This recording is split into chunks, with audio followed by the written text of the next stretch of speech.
एक छोटे से गांव में एक हरिया नाम का एक किसान रहता था। हरिया बहुत ही मेहनत और लगन से अपने खेत में काम किया करता था।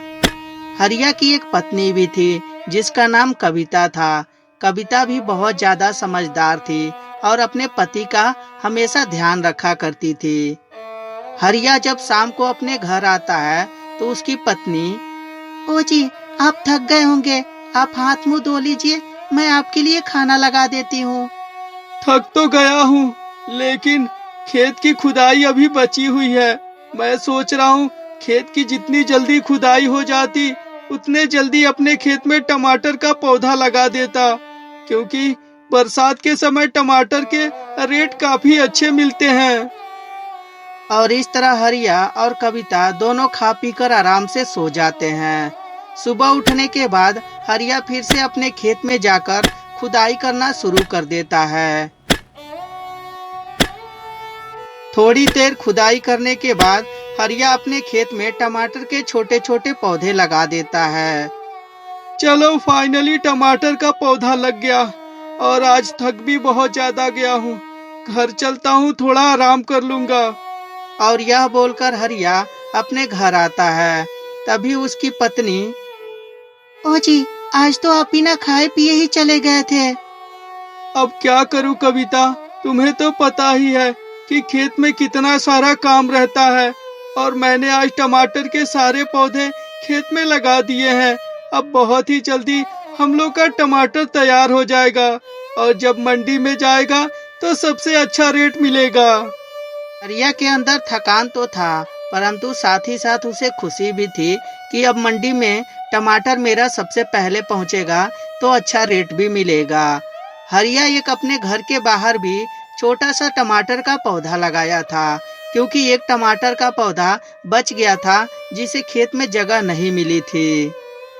हरिया कुछ दिन बाद जब अपने खेत में जाता है तो देखता है कि उसके खेत में ढेर सारे टमाटर लगे रहते हैं। हरिया अपने टमाटर को देखकर, चलो, आज वो दिन आ ही गया जब मेरे टमाटर मंडी में जाने के लिए तैयार हो गए हैं। और यह सोचकर हरिया अपने घर आता है और अपने पत्नी को बताता है, ओ जी, तो देरी किस बात की है, जाइए टमाटर तोड़कर मंडी में ले जाकर बेच दीजिए। अभी नहीं कविता, कल के डेट में तोड़ूंगा, तब तक मेरे टमाटर और थोड़े से बड़े हो गए रहेंगे। और यह सोचकर हरिया बहुत ज्यादा खुश रहता है। तभी शाम को अचानक से जोरदार बारिश आने लगती है और बिजलियां भी तड़कने लगती है। हरिया बारिश को देखकर, हे भगवान, ये तेरी कैसी लीला है।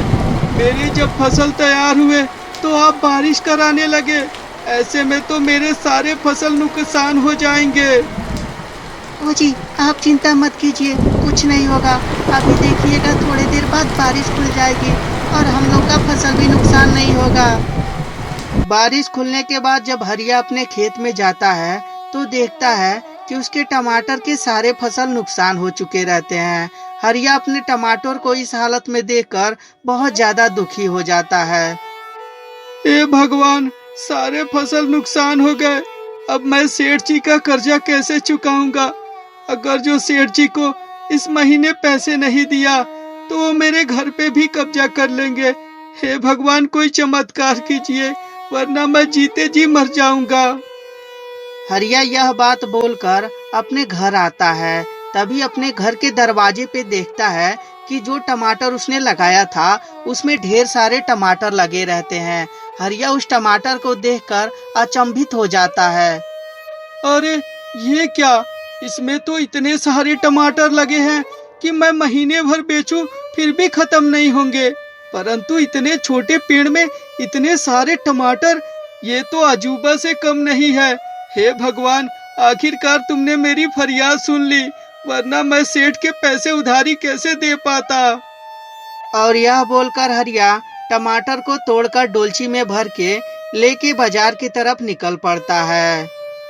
शाम को जब टमाटर बेचकर हरिया अपने घर आता है तो उसकी बीवी जब पैसे को देखती है, ओ जी, इतने सारे पैसे।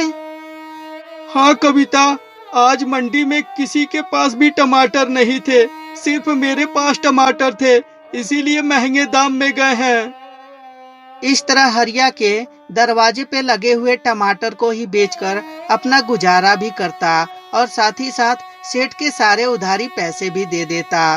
परंतु एक बात नोटिस करने वाली थी कि उस टमाटर के पौधे में से हरिया जितना टमाटर तोड़ता उतना टमाटर उस अगले दिन फिर से उस पेड़ में लग जाया करता था।